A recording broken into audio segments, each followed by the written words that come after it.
जय हिंद दोस्तों, यूपीएससी हिंदी में आप सभी का बहुत बहुत स्वागत है। और आज हम लोग डिस्कशन करेंगे बेसिकली आंसर राइटिंग में कुछ वो खास बातें जो सामान्यतः मतलब मैं भी ये बात बोलूँगा कि मैंने भी अगर पहले ध्यान दिया तो शायद पहली अटेम्प्ट में सिलेक्शन हो जाता। मैं भी बस बहुत शॉर्ट में ये बात बोलूँगा, ठीक है। तो मैं जो अपनी गलतियों से सीखा हूँ वो मैं यहाँ पे बताता हूँ। मेरे हिसाब से हमेशा यही चीज़ सबसे अच्छी रहेगी, आप उन गलतियों को पहले दूर कीजिए, न कि मेरी तरह 4-5 अटेम्प्ट का इंतजार कीजिए कि नहीं चौथे 5वें अटेम्प्ट में जब खुद से सीखेंगे तभी इन गलतियों को दूर करेंगे, नहीं तो नहीं करेंगे। तो मेरा सजेशन आप सभी से रहेगा, जो आप रहते रहते डीमोटिवेट हो जाते हो, अचानक से फ्रस्ट्रेट हो जाते होंगे, बहुत सारे इश्यूज आपको आते होंगे, ठीक है, बहुत सारे इश्यूज आते होंगे। आंसर राइटिंग कब स्टार्ट करना है, कैसे स्टार्ट करना है, ये इशू आपके सामने भी आ रहा होगा। तो एक चीज़ मैं बता रहा हूँ, हर वो व्यक्ति जो बाद में आईएएस बनता है, बाद में पीसीएस बनता है, बाद में जो इंडिया का सेक्रेटरी भी बनता है, जब वो स्टार्ट कर रहा होता है तो हर के जीवन में ये प्रॉब्लम आती है। तो सबके जीवन में प्रॉब्लम आती है। तो मैंने कैसे इसको डील किया ये बताने से ज़्यादा मैं इस बात पे फोकस करूंगा, आप किन एरर्स को मत कीजिएगा। देखिए मैंने कैसे डील किया वो ऑलरेडी आप 2024 की प्लेलिस्ट देखेंगे तो यहाँ पे मैंने बताया हुआ है, ठीक है। प्लेलिस्ट 2024-25 की देखेंगे, सीधे सीधे हर डिटेल में बताया कि मैंने कैसे डील किया, कैसे जीरो से आंसर राइटिंग स्टार्ट किया, कैसे क्या किया, बहुत डिटेल में बताया। यहाँ मैं कुछ उन कॉमन एरर्स की बात करूंगा जो मैंने भी किया, सामान्यतः हर एस्पिरेंट करते हैं। देखिए पहली बात तो ये समझिए, जो हमारा आंसर राइटिंग प्रोसेस होता है वो एक प्रोसेस होता है। मैंने फिर से कहा, आंसर राइटिंग एक दिन नहीं लिखनी होती है, हमें मिनिमम 1 साल आंसर राइटिंग करनी होती है, मिनिमम है ये। मेरी तरह 4-5 अटेम्प्ट अगर लग जाएंगे, जो कि सिविल सर्विसेज की जर्नी में बहुत कॉमन है। मैं आपसे बता रहा हूँ, लबासना आए हुए 2023 वाले बैच में लबासना आए हुए लगभग ऑन एन एवरेज एज 27 साल है, ठीक है। मैं उसमें यंग हूँ क्योंकि मेरी एज 26 साल है, तो मैं एवरेज एज से कम हूँ, जबकि मैंने 4 अटेम्प्ट दे लिए हैं। तो मैं एक आपसे बात बता रहा हूँ, बहुत जनरल ऑब्जर्वेशन ये है कि सामान्यतः समय लगता है, और जो समय लगता है उसमें आंसर राइटिंग एक बहुत ही महत्वपूर्ण, मतलब मैं कहूँ सबसे महत्वपूर्ण चीज होती है तो आंसर राइटिंग होती है। क्योंकि मेंस के मार्क्स ही वो चीज होती है जो आपको डिसाइड करते हैं कि आप फाइनल सिलेक्शन लोगे कि नहीं लोगे। इवन पीसीएस में भी यही चीज सेम टू सेम लागू होती है। तो जब आप स्टार्ट करते हो तो कौन सी सामान्यतः मिस्टेक करते हो वो मैं एक एक करके बता रहा हूं। आंसर राइटिंग चूंकि मैंने कहा कि एक प्रोसेस है, एक दिन की बात नहीं है, तो आपको भी उसे एक प्रोसेस देना पड़ेगा। तो हमारे यहाँ क्या है, लोग जैसे सृजन आंसर राइटिंग भी चलती थी यूपीएससी हिंदी की, है ना, चलती भी है। मैं भी उस पहले मैं भी कॉपी चेक करता था, तो मैं कॉपी जब चेक करता था तो ये कॉमन प्रॉब्लम आती थी वहाँ पे, है ना। अच्छा, एक बहुत बड़ी बात यह है कि सृजन में जितने लोग कॉपी चेक करते थे सबका सिलेक्शन हो गया। एक सबसे मतलब बड़ी बात यह है, पीसीएस या यूपीएससी में लगभग सारे सेलेक्ट हो गए, क्योंकि बहुत अच्छी चीज़ें सीखने को मिलती है। तो यहाँ पे क्या होता है, जो पहले दिन जब कोई आंसर राइटिंग करता है ना, मान लो पहले दिन आपने आंसर राइटिंग किया, तो पहले दिन एकदम पगला जाते हैं कि मेरा आंसर सर ये चीज कैसे दूर करूं, सर पहले दिन ये कमी कैसे दूर कर लूं।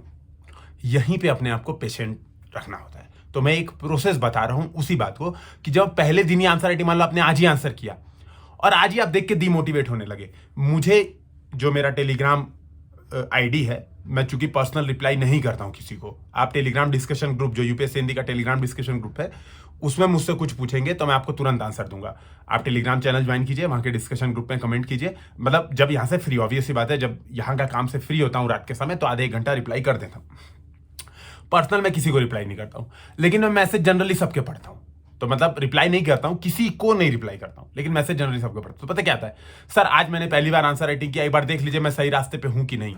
भाई रास्ता शुरुआत करते ही आप रास्ता पूछ रहे हो कि रास्ता सही हो कि नहीं, ये सबसे बड़ी प्रॉब्लम है। आपने पहले दिन लिखा, सर देख लीजिए सर क्या इस आंसर राइटिंग, ऐसे कमेंट आते हैं, मैं सीरियस बता रहा हूं, सर क्या इस आंसर राइटिंग से मेरा यूपीएससी में सिलेक्शन हो जाएगा कि नहीं हो जाएगा। मैं कैसे बता दूं भाई, मुझे ये नहीं पता तुमने कितने मिनट में लिखा, मुझे ये नहीं पता तुमने कितनी बार आंसर लिखा, मुझे ये नहीं पता कि तुम कौन सा रिसोर्स फॉलो कर रहे हो, तुमने देख के लिखा 2 घंटा या बिना देखे लिखा, मुझे कुछ पता ही नहीं। मैं कैसे तुम्हारे बारे में प्रेडिक्ट कर दूं, मैं अपने बारे में तो प्रेडिक्ट कर नहीं पाया कि मैं कब सेलेक्ट होऊंगा कब नहीं सेलेक्ट होऊंगा, मैं कैसे तुम्हारे बारे में प्रेडिक्ट कर दूं। इस वजह से मैं रिप्लाई नहीं करता हूं जनरली कि सर मेरा ऐसे देख लीजिए, क्या मैं सही रास्ते पर पढ़ रहा हूं, आज मैंने पहली बार सर ऐसे लिखा है, प्लीज देख के बता दीजिए। ये अप्रोच अपने आप में नकारात्मक अप्रोच है, ये कभी मत फॉलो कीजिए।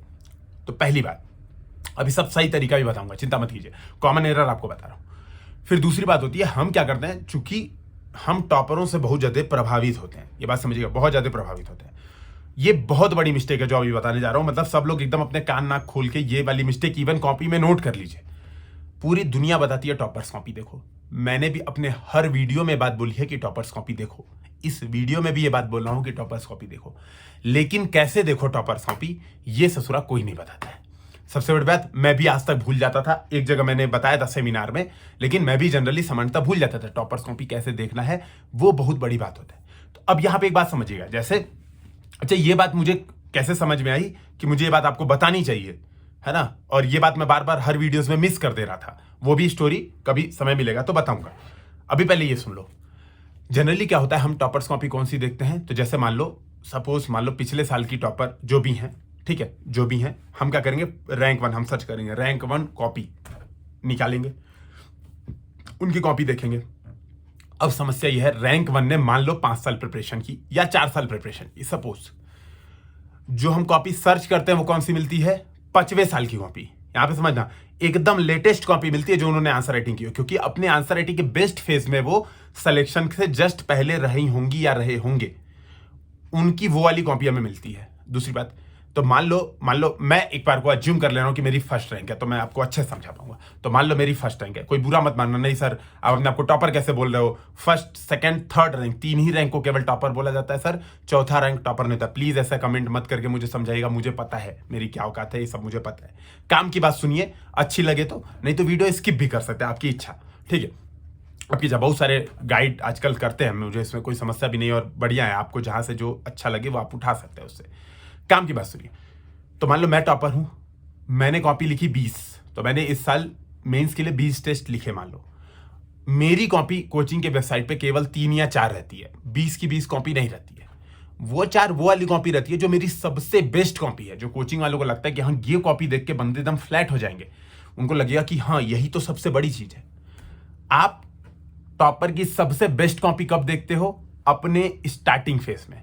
तो आपने आज मान लो आपने सोचा कि यार मुझे आंसर राइटिंग करनी है, और आपने टॉपर्स की कॉपी डाउनलोड की, और आपने डाउनलोड की वो वाली जो उसने अपने बेस्ट फेज में लिखी है, और आप अभी अपने पहले स्टार्ट कर रहे हो आंसर राइटिंग, यहां आपने उसकी कॉपी देखी, तो देखते आप डिमोटिवेट होते हैं, आप लगता है अरे बाप रे बाप ऐसा कैसे लिखेंगे यार, हमारी तैयारी तो पता नहीं। फिर आप क्या करते हो, इधर उधर हाथ पा मारते हो कि किस तरह हम फैक्ट जुटाएं, फिर आप सर्च करते हो कि कैसे लिखें बेस्ट आंसर, टॉपर्स की तरह आंसर राइटिंग कैसे करें। ये सब सर्च करके आप 2-2 पॉइंट इकट्ठा करने की कोशिश करते हो, क्योंकि आपने प्रोसेस ही नहीं फॉलो किया, आपने सीधे सर्च मारा वो टॉपर्स कॉपी बड़ी वाली।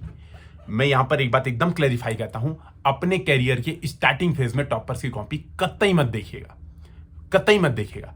टॉपर्स की कॉपी अपने कैरियर के स्टार्टिंग फेज में देखनी है तो वो देखिए जो टॉपर ने अपने कैरियर के स्टार्टिंग फेज में लिखा है। जैसे अगर मेरी कॉपी आपको देखनी है, ठीक है, अगर इन केस आपको लगता है कि नहीं गौरव सर की कॉपी भी एक बार देखनी चाहिए, तो मेरी 2017 की कॉपी देखिए, 2016 की कॉपी देखिए, 2018 की कॉपी देखिए, जो मैंने स्टार्टिंग में आंसर राइटिंग पे किया था। यूपीएससी हिंदी टीम के पास सारी कॉपी है, रिक्वेस्ट कीजिए टेलीग्राम डिस्कशन ग्रुप पे, चैनल पे, कि सर मुझे ये वाली कॉपी दी जाए। तब आपको पता चलेगा कि हर वो व्यक्ति स्टार्टिंग में उस फेज से जाता है जिस फेज में अभी आप हो। सीधे अचानक से लक्ष्मी माता, काली माता, शंकर जी, है ना, विष्णु भगवान, हनुमान जी, सारे लोग आके अचानक से आपको आंसर राइटिंग नहीं सिखा देते। आंसर राइटिंग एक प्रोसेस होता है जिसमें कुछ लोग बहुत स्पीड में जाते हैं, कुछ मेरी तरह होते हैं, वो धीरे धीरे धीरे धीरे सीखते हुए जाते हैं। लेकिन हाँ, अगर यहां तक जाना है तो आप चाहे ऐसे जाओ चाहे धीरे धीरे जाओ, आप पहुंच जरूर जाओगे अगर आप धैर्य के साथ प्रोसेस फॉलो करोगे। तो अब वो प्रोसेस क्या है, तो प्रोसेस ये है कि जब आप आंसर राइटिंग स्टार्ट कर रहे हो तो सीधी बात है, कोई कितना भी बोले, टॉपर आपको बहुत सारे टॉपर बोलेंगे कि मैंने तो कभी एनसीईआरटी पढ़ी नहीं, ससुरे ने पक्का बचपन में पढ़ रखी होगी ढंग से, इसलिए उसको जरूरत नहीं पड़ी पढ़ने की। सीधी बात है, आपको क्या करना है, सीधी बात है, एनसीईआरटी से ही आंसर राइटिंग स्टार्ट करना है। कोई कुछ भी बोले, 11th 12th की 1-2 बुक उठाइए, सारी मत उठाइए। मान लो आपको लगता है कि नहीं आप कंफर्टेबल हो एनसीईआरटी में, जैसे कुछ ऐसे कैटेगरी के लोग होंगे जो एनसीईआरटी को एकदम कंफर्टेबल नहीं होंगे, तो उनको तो एनसीईआरटी पढ़नी है, ठीक है, उनको तो एनसीईआरटी पढ़नी ही चाहिए, है ना। मेरे हिसाब से यूपीएससी हिंदी से भी एक बार पूछ लीजिएगा, एनसीईआरटी के बहुत शानदार बैचेस हैं यहाँ पे, मे भी आप एक बार कांटेक्ट कर लीजिएगा। एनसीईआरटी तो पढ़नी ही चाहिए। एनसीईआरटी पढ़ने के दौरान, ठीक है, क्योंकि जब मैंने भी उसमें वीडियोस बनाए थे एनसीईआरटी के, मैंने भी उसमें बहुत सारे वीडियोस, जियोग्राफी पूरा मैंने पढ़ाया था, तो मैंने जब पढ़ाया था तो मैंने आंसर राइटिंग बताया था कि कैसे देखो कैसे स्टार्ट करते हैं। तो जब आप स्टार्ट करते हो आंसर राइटिंग, तो एनसीईआरटी की 11th या 12th की 1-2 किताब उठा लो, चाहे ज्योग्राफी की, चाहे हिस्ट्री की, चाहे पॉलिटी की, अगर आप कंफर्टेबल हो तो 1-2 किताब उठा लो, उसके एटलीस्ट 40-50 क्वेश्चन सॉल्व करो। 11th या 12th की एनसीईआरटी की, ध्यान से सुनिएगा, 9 10th की मत कीजिए, 11th और 12th की एक एनसीईआरटी एटलीस्ट उठा लो। उसमें क्या करना है, क्वेश्चन पढ़ना है पीछे, जो 150 शब्दों में लिखने को देता है। बहुत अच्छे लेवल के क्वेश्चंस होते हैं, बहुत अच्छे लेवल के क्वेश्चंस होते हैं। उसको, उसके पीछे जो कंटेंट हुआ है उस कंटेंट को देखो और लिखना स्टार्ट करो। तो जो आपके आंसर राइटिंग का बिगिनर स्टेज होता है वो यहां से स्टार्ट होता है, बिगिनर फेज। इसके कम से कम 50-100 आंसर लिखो, इसको देखो, लिखो, तब आपको एक लेवल मिलेगा आंसर राइटिंग का। ठीक है, एक आंसर राइटिंग का लेवल मिलेगा। जो सेकंड स्टेप होता है, सेकंड स्टेप वो होता है, वो क्या होता है, उसमें होता है कि हम, जैसे मैंने क्या किया था, मैंने उस समय मेंस की टेस्ट सीरीज विजन की ज्वाइन कर ली थी सेकंड स्टेप में। तो एनसीईआरटी पहले की, फिर टेस्ट सीरीज ज्वाइन कर ली। क्यों? डेली आंसर राइटिंग का कोई प्रोग्राम था ही नहीं। डेली होता, ऑब्वियस सी बात है, अगर उस समय डेली होता, जैसे हम लोग सृजन चलाते थे। मैंने तो इवन यही प्रॉब्लम देखे, मतलब हिंदी मीडियम में बता रहा हूं, मैं पायनियर हूं इस चीज का, और मैं फाउंडर हूं मतलब इस चीज का। ठीक है, मुझे बहुत गर्व होता है ना, मैं सेलेक्ट हो गया। लेकिन इस चीज से ज्यादा खुशी मुझे ये बात देती है कि हिंदी मीडियम में मैं पहले वैसा व्यक्ति था जिसने daily answer writing program Hindi medium के स्टूडेंट्स के लिए स्टार्ट किया था, सृजन। मैं अकेला ऐसा व्यक्ति था पहले। ठीक है, तो बहुत बड़ी बात है ये, मतलब बहुत बड़ा अचीवमेंट था। मैंने अब आईपैड में कॉपी चेक करना स्टार्ट किया था। तो वो वाले प्रोग्राम्स कुछ करो, ऐसी चीजें जिससे क्या हो, जिससे आपको कुछ चीजें एक्स्ट्रा 2-2 पॉइंट, 1-1 पॉइंट सीखने को मिले। अपनी बारी का वेट करो, हड़बड़ाओ मत। तो मैंने वही कहा कि पहले दिन कॉपी लिख के ये मत कहो कि गौरव सर चेक करके थोड़ा बता दीजिए मैं बहुत अच्छा लिख रहा हूं कि नहीं। नहीं, जो 2 सजेशन मिल रहे हैं केवल, कि जैसे मान लो एक क्वेश्चन आया, सपोज मान लीजिए कोई क्वेश्चन है कि भारत के भूभौतिकी भागों की विशेषताओं को बताइए। मान लो यही क्वेश्चन आ गया, जियो फिजिकल फीचर्स को भारत के बताइए। ठीक है, मान लो यही क्वेश्चन आ गया, आपने लिखा सारे रैंडम। अब मान लो आपको सजेशन मिल रहा है कि नहीं, पहले ये वाली विशेषता बताओ पहले, या फिर आपको मान लो सजेशन मिल रहा है कि जब भारत की भूभौतिक की विशेषता बतानी है तो आइलैंड्स को नहीं छोड़ना है। मान लो ये सजेशन मिल रहा है, तो उस सजेशन पे फोकस करो, उस सजेशंस के लिए एक कॉपी बनाइए प्रॉपर। तो मैंने क्या किया था, मैंने विजन की टेस्ट सीरीज ज्वाइन की थी। मैंने आपसे बताया मैंने 16-20 टेस्ट लिखे थे, लेकिन उन टेस्ट को देने के लिए मेरे पास कुछ पहले से प्री कॉपीज नहीं थी कि मैं क्या सोच के वो टेस्ट दूंगा। मैं डायरेक्ट वो टेस्ट लिखता था, वो टेस्ट वो चेक करते थे, तो मुझे कुछ सजेशन मिलते थे। डेली वाले में ये फायदा होता है कि डेली आपको 1-2 इंप्रूवमेंट डेली मिलता है। वो वाला डेली वाला काम मैं खुद से करता था, खुद से कुछ सीखने की कोशिश करता था। तो मुझे बहुत ज्यादा समय लगा वो चीजें एब्जॉर्व करने में, पचाने में मुझे बहुत ज्यादा समय लगा। ठीक है, तो आपको क्या करना है, उन सजेशंस के लिए एक कॉपी बनानी है प्रॉपर। ठीक है, उन कॉपीज में नोट करना है कि मुझे ये वाला सजेशन मिला है। मैं जब भूभौतिकी या जियो फिजिकल फीचर्स बताता हूं तो मैं आइलैंड्स को भूल जाता हूं यार, या मैं घाट्स के बारे में भूल जा रहा हूं। ये बात कोई डायग्राम बनाने का जा रहा है कि भैया इंडिया का डायग्राम बना के उसमें भी दिखाओ, तो ये चीज नोट करनी है अपने कॉपी में कि जियोग्राफी के क्वेश्चन में मैप जरूर बताना है। ऐसी चीजों के लिए एक कॉपी बनाइए सजेशंस के लिए, उन सजेशंस को नोट कीजिए और उन सजेशंस को डेली देखिए। ये होता है हमारा दूसरा स्टेज, जब हम क्या करते हैं, डेली 1-2 आंसर डेली लिखते हैं। एनसीईआरटी के बाद ये करते हैं। तीसरे स्टेज पे हम देखते हैं टॉपर्स कॉपी। ये वाला वो स्टेज होता है जब हम कुछ लिख चुके हैं, ऐसे करीब 400 आंसर, हम 400, 250 आंसर, 300 आंसर लिख चुके होते हैं, तब हम तीसरे स्टेज पे देखते हैं टॉपर्स कॉपी और प्रीवियस ईयर क्वेश्चन। तो ये हमारा तीसरा स्टेज होता है, previous year questions, toppers copy एक साथ। तो हम क्या करते हैं, हम सॉल्व करते हैं प्रीवियस ईयर क्वेश्चन को और देखते हैं टॉपर्स कॉपी से कि क्या वैल्यू ऐड किया जा सकता है। तो मान लो मैंने फर्स्ट रैंक की कॉपी उठाई 3rd लेवल पे और मैंने 1-2 प्रीवियस ईयर 10-12 क्वेश्चन सॉल्व किए। अब मैं देखूंगा कि ये टॉपर ने चीजों को प्रेजेंट कैसे किया है। यही बात मैं लिख रहा हूं, यही बात टॉपर लिख रहा है, तो मेरे और टॉपर में क्या डिफरेंट है।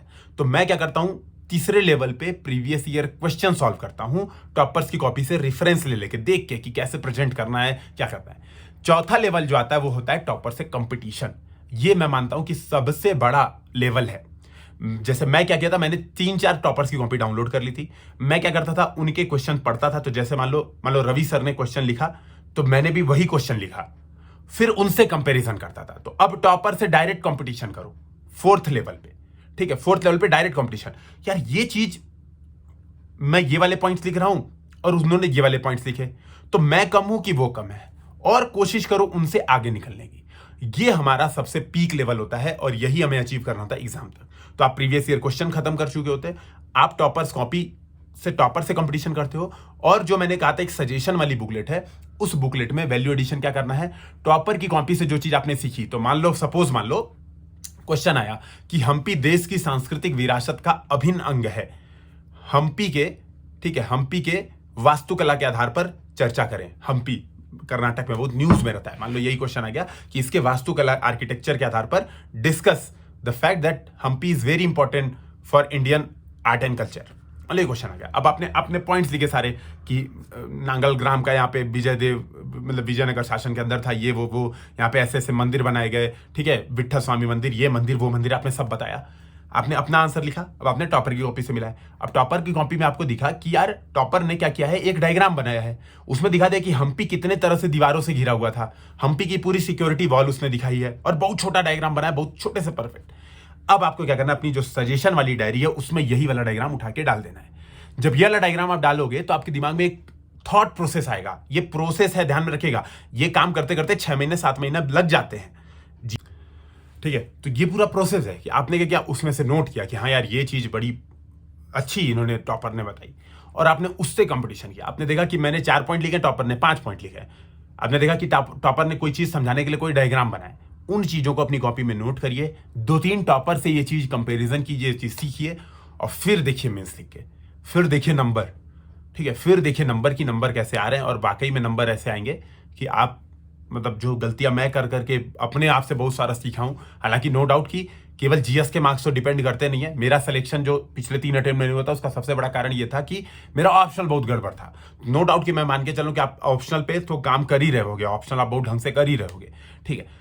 तो ये बात ध्यान रखिएगा। तो जब मैं मतलब यहाँ पे आने से पहले मैंने खुद ने मतलब इस बात को ध्यान रखते हुए मैंने हिंदी लिटरेचर 3 महीने में तैयार की थी।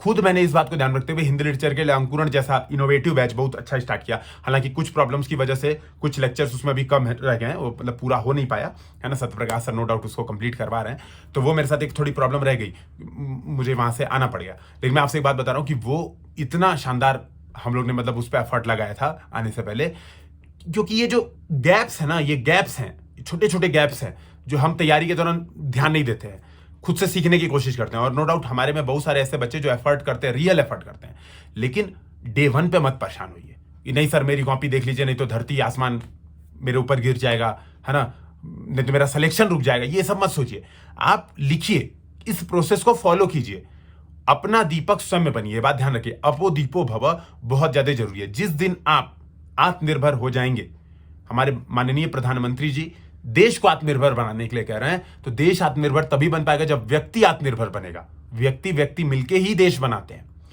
आप जिस दिन आत्मनिर्भर बन जाएंगे तैयारी में, जिस दिन आप ये भूल जाएंगे कि यार लाखों रुपए मुझे फीस देने की जरूरत नहीं है, मैं चीजें खुद से कर लूंगा, उस दिन आपका सिलेक्शन हो जाएगा।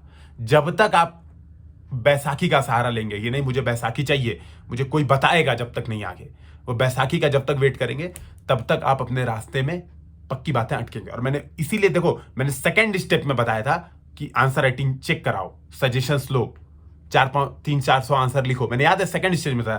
थर्ड स्टेज में कहा ही नहीं कि नहीं ये लिखो, वो करो वो करो, मैंने ये बात कही ही नहीं, है ना। टॉपर्स कॉपी को मैंने बोला कंपैरिजन करने के लिए, है ना। तो ये बात समझिए, मैंने जो बातें बोली है बहुत सोच समझ के, बहुत ही प्रिसाइज में बातें बोली हैं कि आप ध्यान रखिए। और अपना पीक परफॉर्मेंस उल्टा शेप का कर्व बनाइए, अपना पीक परफॉर्मेंस दीजिए एग्जाम के दिन, बेस्ट एग्जाम के दिन दीजिए, अगले दिन सब भूल जाइए, बेस्ट एग्जाम के दिन दीजिए। देखिए आपका सिलेक्शन जल्द से जल्द होगा। नो डाउट कि भाई प्री क्वालिफाई तो करना ही पड़ेगा ना, भाई प्री नहीं क्वालिफाई कर रहे तो सिलेक्शन कैसे होगा। तो प्री क्वालिफाई करके मेंस में ये वाली अप्रोच पे रहेंगे, और उसके लिए सतत प्रक्रिया से फॉलो करेंगे, नहीं कि प्री का वेट करेंगे। प्री का वेट करके बाद, है ना, मेंस आंसर राइटिंग नहीं हो पाती है, असंभव है। 1-2 लोग कर लेते होंगे, जैसे मैंने तो ऐसे भी वीडियोस देखे हैं जिसमें एक व्यक्ति बता रहा है कि 2 महीने में उसने मतलब एग्जाम निकाल दिया। मुझे नहीं पता भाई, आते हैं कुछ लोग होते हैं क्रिप्टॉन से आए रहते हैं, लेकिन पर्सनली मेरा ये मानना है कि 1 साल का एटलीस्ट प्रोसेस है पूरा। 1.5 साल का तो यूपीएससी का प्रोसेस है, फॉर्म निकलता है जनवरी में, अगले साल रिजल्ट आता है। 1.5 साल का तो यूपीएससी का प्रोसेस है, तो एटलीस्ट ये मिनिमम प्रोसेस तो फॉलो करना ही पड़ता है, ठीक है। तो यही सब सजेशंस के साथ आप लोग कमेंट सेक्शन में बताइए कि आप लोग और क्या प्रॉब्लम्स आ रही हैं, मैं उनके आंसर देने की कोशिश करूंगा। फिर मिलते हैं हम लोग। जय हिंद, जय भारत।